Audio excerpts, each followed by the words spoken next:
Good morning students. Consumer protection act ਦੇ ਇਸ lecture ਦੇ ਵਿੱਚ ਅਸੀਂ ਪੜ੍ਹਾਂਗੇ ਕਿ ਕੰਜ਼ਿਊਮਰ ਨੂੰ ਪ੍ਰੋਟੈਕਟ ਕਰਨ ਦੇ ਲਈ ਕਿਹੜੇ ਡਿਫਰੈਂਟ ਵੇਜ਼ ਤੇ ਮੀਨਸ ਆ। ਤਿੰਨ ਤਰ੍ਹਾਂ ਦੇ ਵੇਜ਼ ਪ੍ਰੋਵਾਈਡ ਕੀਤੇ ਗਏ ਆ ਕੰਜ਼ਿਊਮਰ ਨੂੰ ਪ੍ਰੋਟੈਕਟ ਕਰਨ ਦੇ ਲਈ। ਸਭ ਤੋਂ ਪਹਿਲਾਂ ਨੇ self regulation by the business, second ਹੈ ਕੰਜ਼ਿਊਮਰ ਸੈਲਫ ਗਰੁੱਪ ਤੇ ਥਰਡ ਆ legal protection to the consumer. ਸਭ ਤੋਂ ਪਹਿਲਾਂ ਹੈ self regulation by the business. Business goods ਤੇ ਸਰਵਿਸਿਜ਼ ਪ੍ਰੋਡਿਊਸ ਕਰਦਾ ਆ ਕੰਜ਼ਿਊਮਰ ਦੇ ਲਈ। ਕੰਜ਼ਿਊਮਰ ਨੂੰ ਬਹੁਤ ਸਾਰੀਆਂ ਕਈ ਤਰ੍ਹਾਂ ਦੀਆਂ ਗੁੱਡਸ ਔਰ ਸਰਵਿਸਿਜ਼ ਦੀ ਜ਼ਰੂਰਤ ਹੁੰਦੀ ਆ ਆਪਣੀਆਂ ਜ਼ਰੂਰਤਾਂ ਨੂੰ ਪੂਰਾ ਕਰਨ ਦੇ ਲਈ। ਸੋ ਬਿਜ਼ਨਸ ਜਿਹੜਾ ਆ ਉਹ ਇਸੇ ਲਈ ਐਗਜ਼ਿਸਟ ਕਰ ਰਿਹਾ ਆ ਕਿਉਂਕਿ ਉਹਨੇ ਕੰਜ਼ਿਊਮਰ ਲਈ ਗੁੱਡਸ ਔਰ ਸਰਵਿਸਿਜ਼ ਪ੍ਰੋਡਿਊਸ ਕਰਨੀਆਂ। ਅਗਰ ਕੰਜ਼ਿਊਮਰ ਉਸ ਦੀਆਂ ਗੁੱਡਸ ਨੂੰ ਪਰਚੇਜ਼ ਨਾ ਕਰਨ ਜਾਂ ਉਸਦੀਆਂ ਸਰਵਿਸਿਜ਼ ਨੂੰ ਯੂਜ਼ ਨਾ ਕਰਨ ਤਾਂ ਉਸਨੇ ਜਿੰਨੀ ਵੀ ਪ੍ਰੋਡਕਸ਼ਨ ਕੀਤੀ ਹੈ ਉਹਦਾ ਕੋਈ ਵੀ ਬੈਨੀਫਿਟ ਨਹੀਂ ਹੋਏਗਾ। ਸੋ ਹੁਣ ਕੰਜ਼ਿਊਮਰ ਬਿਜ਼ਨਸ ਵੀ ਇਹ ਰਿਅਲਾਈਜ਼ ਕਰਨ ਲੱਗ ਪਏ ਨੇ ਕਿ ਕੰਜ਼ਿਊਮਰ ਨੂੰ ਅੱਛੀ ਕੁਆਲਿਟੀ ਦੇ ਪ੍ਰੋਡਕਟਸ ਰੀਜ਼ਨੇਬਲ ਪ੍ਰਾਈਸਿਸ 'ਤੇ ਪ੍ਰੋਵਾਈਡ ਕਰਨੇ ਚਾਹੀਦੇ ਆ। ਬਟ ਹਜੇ ਵੀ ਕੁਝ ਪ੍ਰੋਡਿਊਸਰਸ ਨੇ, ਕੁਝ ਮਿਡਲਮੈਨਸ ਨੇ ਜਿਹੜੇ ਕਿ ਕੰਜ਼ਿਊਮਰ ਨੂੰ ਐਕਸਪਲੋਇਟ ਕਰ ਰਹੇ ਨੇ। ਬਿਜ਼ਨਸ ਨੂੰ ਆਪਣੇ ਆਪ ਨੂੰ ਸੈਲਫ ਰੈਗੂਲੇਟ ਕਰਨਾ ਚਾਹੀਦਾ ਆ। ਫੇਅਰ ਤੇ ਜਸਟ ਬਿਜ਼ਨਸ ਪ੍ਰੈਕਟਿਸਿਸ ਯੂਜ਼ ਕਰਨੀਆਂ ਚਾਹੀਦੀਆਂ ਹੈ ਅਤੇ ਕਦੀ ਵੀ ਇਸ ਤਰ੍ਹਾਂ ਦੇ ਐਫਰਟਸ ਨਹੀਂ ਕਰਨੇ ਚਾਹੀਦੇ ਕਿ ਬਹੁਤ ਜ਼ਿਆਦਾ ਜਿਹੜਾ ਆ ਉਹ ਪ੍ਰੋਫਿਟ ਅਰਨ ਕੀਤਾ ਜਾਵੇ।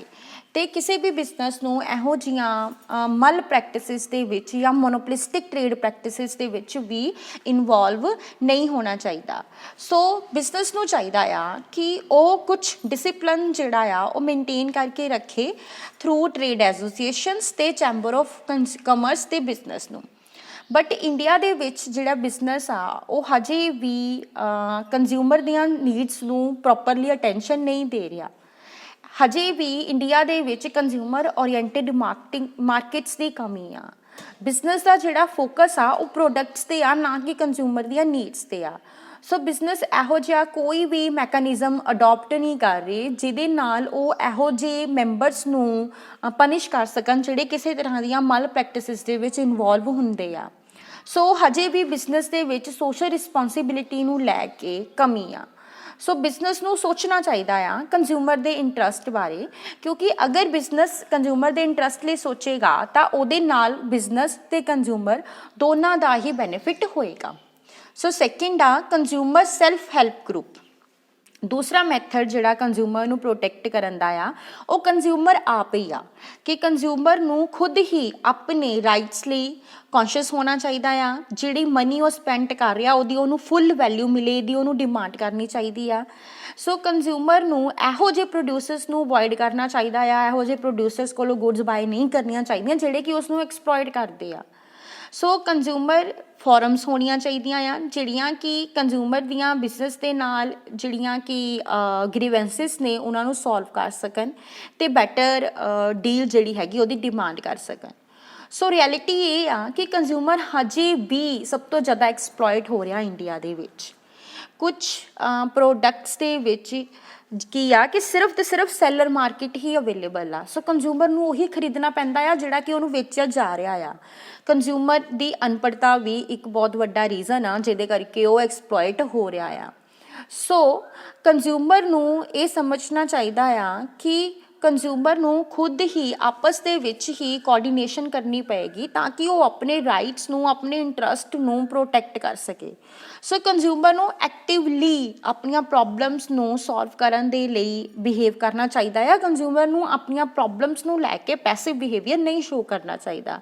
ਸੋ ਕਿਉਂਕਿ ਹੁਣ ਸਾਡੀ ਸੋਸਾਇਟੀ ਜਿਹੜੀ ਆ ਉਹ ਰਿਲੀਜਨ ਦੇ ਬੇਸਿਸ 'ਤੇ, ਕਾਸਟ ਦੇ ਬੇਸਿਸ 'ਤੇ, ਲੈਂਗੁਏਜ ਦੇ ਬੇਸਿਸ 'ਤੇ ਡਿਵਾਈਡਡ ਆ। ਸੋ ਇਹਦੇ ਲਈ ਇਸੇ ਕਰਕੇ ਇਹਨਾਂ ਰੀਜ਼ਨਸ ਕਰਕੇ ਹੀ ਕੰਜ਼ਿਊਮਰ ਨੂੰ ਔਰਗਨਾਈਜ਼ ਕਰਨਾ ਜਿਹੜਾ ਕਿ ਅਲੱਗ-ਅਲੱਗ ਰਿਲੀਜਨ, ਕਾਸਟ ਅਤੇ ਲੈਂਗੁਏਜ ਨੂੰ ਬਿਲੋਂਗ ਕਰ ਰਿਹਾ ਬਹੁਤ ਹੀ ਮੁਸ਼ਕਿਲ ਆ।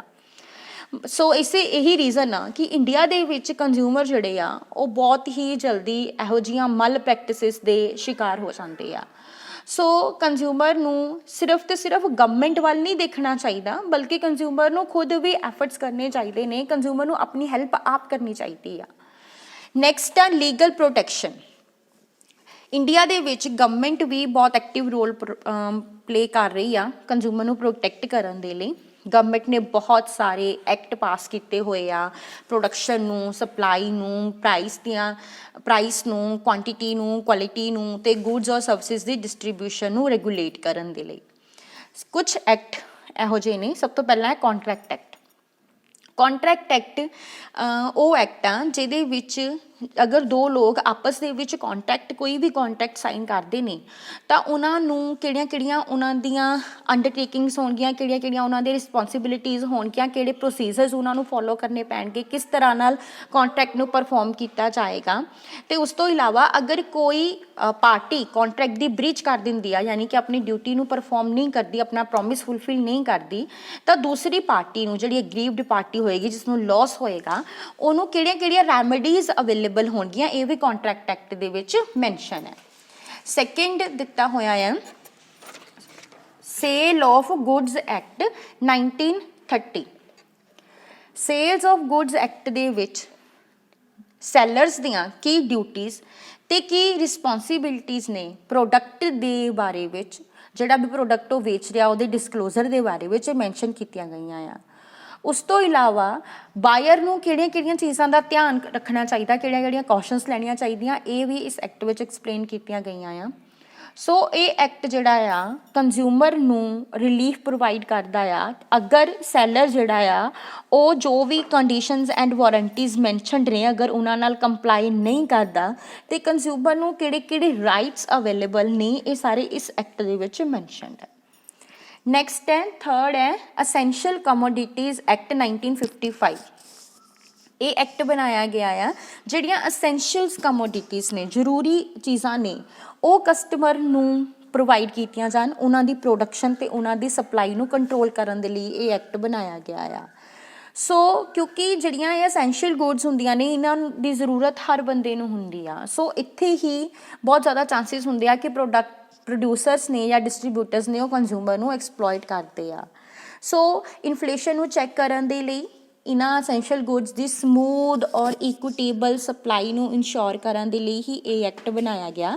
ਇਹ ਐਕਟ ਜਿਹੜਾ ਬਲੈਕ ਮਾਰਕੀਟਿੰਗ ਤੇ ਹੋਰਡਿੰਗ ਨੂੰ ਵੀ ਚੈੱਕ ਕਰਦਾ ਆ। ਨੈਕਸਟ ਹੈ ਪ੍ਰੀਵੈਂਸ਼ਨ ਆਫ ਫੂਡ ਅਡਲਟਰੇਸ਼ਨ ਐਕਟ। ਇਹ ਐਕਟ ਬਣਾਇਆ ਗਿਆ ਕਿ ਜਿਹੜੇ ਫੂਡ ਆਰਟੀਕਲਸ ਨੇ ਉਹਨਾਂ 'ਚ ਪਿਓਰਿਟੀ ਇਨਸ਼ੋਰ ਕੀਤੀ ਜਾਵੇ, ਉਹਨਾਂ ਵਿੱਚ ਕਿਸੇ ਤਰ੍ਹਾਂ ਦੀ ਕੋਈ ਮਿਲਾਵਟ ਨਾ ਹੋਵੇ, ਤਾਂ ਕਿ ਲੋਕਾਂ ਦੀ ਜਿਹੜੀ ਹੈਲਥ ਆ ਉਹਨੂੰ ਪ੍ਰੋਟੈਕਟ ਕੀਤਾ ਜਾ ਸਕੇ।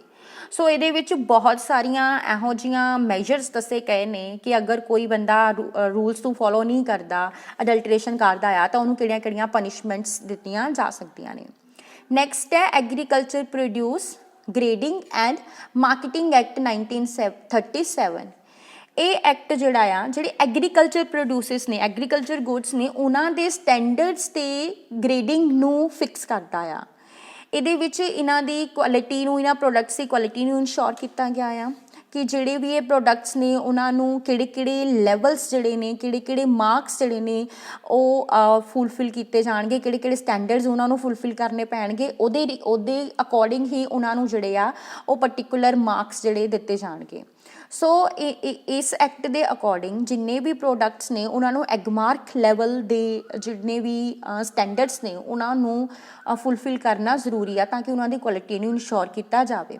ਸੋ ਕਸਟਮਰ ਨੂੰ ਹੈਲਪ ਕੀਤੀ ਜਾਂਦੀ ਆ ਇਹੋ ਜਿਹੇ ਪ੍ਰੋਡਕਟਸ ਚੂਜ਼ ਕਰਨ ਦੇ ਲਈ ਜਿਨ੍ਹਾਂ 'ਤੇ ਐਗਮਾਰਕ ਦਾ ਸਾਈਨ ਹੋਏਗਾ, ਮਤਲਬ ਉਹ ਪ੍ਰੋਡਕਟਸ ਜਿਹੜੇ ਨੇ ਐਗਮਾਰਕ ਦੇ ਸਟੈਂਡਰਡਸ ਨੂੰ ਫੁਲਫਿਲ ਕਰਦੇ ਨੇ। ਸੋ ਉਹਦੇ ਨਾਲ ਹੀ ਕਸਟਮਰ ਨੂੰ ਇਨਸ਼ੋਰ ਹੋ ਜਾਏਗਾ ਕਿ ਉਸਨੂੰ ਇੱਕ ਕੁਆਲਿਟੀ ਪ੍ਰੋਡਕਟ ਜਿਹੜਾ ਆ ਮਿਲ ਰਿਹਾ ਆ। ਨੈਕਸਟ ਹੈ standard of waits and measures act. ਇਹ ਐਕਟ ਬਣਾਇਆ ਗਿਆ ਆ ਕੰਜ਼ਿਊਮਰ ਨੂੰ ਪ੍ਰੋਟੈਕਟ ਕਰਨ ਦੇ ਲਈ, ਤਾਂ ਕਿ ਕੰਜ਼ਿਊਮਰ ਨੂੰ ਕਿਸੇ ਤਰ੍ਹਾਂ ਨਾਲ ਕੋਈ ਘੱਟ ਤੋਲ ਕੇ ਜਾਂ ਘੱਟ ਮਾਪ ਕੇ ਜਿਹੜੇ ਆ ਸੈਲਰ ਪ੍ਰੋਡਕਟ ਨਾ ਵੇਚ ਸਕੇ। ਸੋ ਇਹ ਐਕਟ ਅਪਲਾਈ ਹੁੰਦਾ ਉਹਨਾਂ ਸਾਰੀਆਂ ਗੁੱਡਸ 'ਤੇ ਜਿਹੜੀਆਂ ਕਿ ਮਾਪ ਜਾਂ ਤੋਲ ਕੇ ਵੇਚੀਆਂ ਜਾਂ ਡਿਸਟਰੀਬਿਊਟ ਕੀਤੀਆਂ ਜਾਂਦੀਆਂ ਨੇ। ਨੈਕਸਟ ਹੈ ਕੰਪੀਟੀਸ਼ਨ ਐਕਟ 2002। ਇਹ ਐਕਟ ਬਣਾਇਆ ਗਿਆ ਆ ਕੰਜ਼ਿਊਮਰ ਨੂੰ ਮੋਨੋਪਲੀ ਤੇ ਰਿਸਟ੍ਰਿਕਟਿਵ ਟ੍ਰੇਡ ਪ੍ਰੈਕਟਿਸਿਸ ਤੋਂ ਪ੍ਰੋਟੈਕਟ ਕਰਨ ਦੇ ਲਈ। ਸੋ ਕਈ ਵੇਲੇ ਸਪਲਾਇਰ ਜਿਹੜੇ ਨੇ ਉਹ ਇਹੋ ਜਿਹੇ ਮੈਜਰਸ ਯੂਜ਼ ਕਰਦੇ ਨੇ ਤਾਂ ਕਿ ਗੁੱਡਸ ਦੀ ਸਪਲਾਈ ਨੂੰ ਉਹ ਕੰਟਰੋਲ ਕਰ ਲੈਣ, ਅਤੇ ਸਪਲਾਈ ਨੂੰ ਕੰਟਰੋਲ ਕਰਕੇ ਉਹ ਕਸਟਮਰ ਕੋਲੋਂ ਜ਼ਿਆਦਾ ਪ੍ਰਾਈਸ ਚਾਰਜ ਕਰਦੇ ਨੇ। ਸੋ ਇਹ ਐਕਟ ਬਣਾਇਆ ਗਿਆ ਆ ਹੈਲਦੀ ਕੰਪੀਟੀਸ਼ਨ ਨੂੰ ਇਨਕਰੇਜ ਕਰਨ ਦੇ ਲਈ ਤੇ ਕੰਜ਼ਿਊਮਰ ਨੂੰ ਇਹੋ ਜਿਹੀਆਂ ਕੰਪਨੀਆਂ ਤੋਂ ਪ੍ਰੋਟੈਕਟ ਕਰਨ ਦੇ ਲਈ ਜਿਹੜੀਆਂ ਕਿ ਕੰਪੀਟੀਸ਼ਨ ਨੂੰ ਹੈਂਪਰ ਕਰਦੀਆਂ ਨੇ। ਤੇ ਲਾਸਟ ਹੈ bureau of Indian standard act 1986। ਇਸ ਐਕਟ ਦੇ ਵਿੱਚ ਕੁਝ ਸਪੈਸ਼ਲ ਮਾਰਕਸ ਸਪੈਸੀਫਾਈ ਕੀਤੇ ਗਏ ਨੇ ਜਿਹੜੇ ਉਹਨਾਂ ਪ੍ਰੋਡਕਟਸ ਨੂੰ ਦਿੱਤੇ ਜਾਂਦੇ ਨੇ ਜਿਹੜੇ ਕਿ ਪ੍ਰੋਡਕਟਸ ਮਿਨੀਮਮ ਕੁਆਲਿਟੀ ਸਟੈਂਡਰਡਸ ਨੂੰ ਫੁੱਲਫਿਲ ਕਰਦੇ ਨੇ। ਜਿਹੜਾ ਮੋਸਟ ਕਾਮਨ ਮਾਰਕ ਯੂਜ਼ ਕੀਤਾ ਜਾਂਦਾ ਉਹ ISI ਮਾਰਕ ਆ। ਸੋ ਜਿੰਨੇ ਵੀ ਪ੍ਰੋਡਿਊਸਰਸ ਹੁੰਦੇ ਆ ਉਹਨਾਂ ਨੂੰ ਪ੍ਰੋਡਕਟਸ ਪ੍ਰੋਡਿਊਸ ਕਰਨ ਤੋਂ ਬਾਅਦ ਇਹਨਾਂ ਸਟੈਂਡਰਡਸ ਨੂੰ ਫੁੱਲਫਿਲ ਕਰਕੇ ਅਗਰ ਉਹ ਕੁਆਲਿਟੀ ਨੂੰ ਫੁੱਲਫਿਲ ਕਰਦੇ ਨੇ ਤੇ ਇਹ ਮਾਰਕ ਜਿਹੜਾ ਆ ਉਹ ਮਿਲ ਜਾਂਦਾ ਆ। ਸੋ ਇਹਦੇ ਨਾਲ ਕਸਟਮਰ ਵੀ ਡਿਸਟਿੰਗੁਇਸ਼ ਕਰ ਸਕਦਾ ਆ ਕਿ ਕਿਹੜੇ ਪ੍ਰੋਡਕਟਸ ਨੇ ਜਿਨ੍ਹਾਂ ਤੇ ISI ਮਾਰਕ ਹੈ, ਮਤਲਬ ਉਹ ਕੁਆਲਿਟੀ ਨੂੰ ਇਨਸ਼ੋਰ ਕਰਦੇ ਨੇ ਤਾਂ ਕਿ ਉਹ ਉਹਨਾਂ ਪ੍ਰੋਡਕਟਸ ਨੂੰ ਹੀ ਖਰੀਦ ਸਕੇ। ਸੋ ਇਹਦੇ ਵਿੱਚ ਉਹ ਗ੍ਰੀਵੈਂਸਿਸ ਰਿਡਰੈਸਲ ਮੈਕੈਨਿਜ਼ਮ ਵੀ ਪ੍ਰੋਵਾਈਡ ਕੀਤਾ ਗਿਆ ਕਿ ਅਗਰ ਕਸਟਮਰ ਨੂੰ ਕੁਆਲਿਟੀ ਦੇ ਅਕਾਊਂਟ 'ਤੇ ਕੋਈ ਵੀ ਪ੍ਰੋਬਲਮ ਫੇਸ ਕਰਨੀ ਪੈਂਦੀ ਹੈ ਤਾਂ ਉਹ ਇਸ ਮੈਕੈਨਿਜ਼ਮ ਥਰੂ ਆਪਣੀ ਗ੍ਰੀਵੈਂਸਿਸ ਨੂੰ ਐਡਰੈਸ ਵੀ ਕਰ ਸਕਦਾ ਆ। ਸੋ ਇਹ ਬਹੁਤ ਸਾਰੇ ਡਿਫਰੈਂਟ ਐਕਟ ਆ ਜਿਹੜੇ ਕਿ ਗਵਰਨਮੈਂਟ ਦੁਆਰਾ ਬਣਾਏ ਗਏ ਆ ਕੰਜ਼ਿਊਮਰ ਨੂੰ ਪ੍ਰੋਟੈਕਟ ਕਰਨ ਦੇ ਲਈ।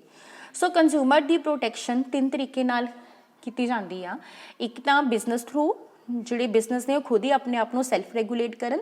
ਸੈਕਿੰਡ ਕੰਜ਼ਿਊਮਰ ਆਪ ਹੀ ਆਪਣੇ ਆਪ ਨੂੰ ਜਿਹੜਾ ਹੈਗਾ ਆ ਹੈਲਪ ਕਰੇ। ਔਰ ਥਰਡ ਆ ਗਵਰਨਮੈਂਟ ਜਿਹਨੇ ਕਿ ਬਹੁਤ ਸਾਰੇ ਐਕਟ ਬਣਾਏ ਗਏ ਆ ਕੰਜ਼ਿਊਮਰ ਨੂੰ ਪ੍ਰੋਟੈਕਟ ਕਰਨ ਦੇ ਲਈ। Thank you.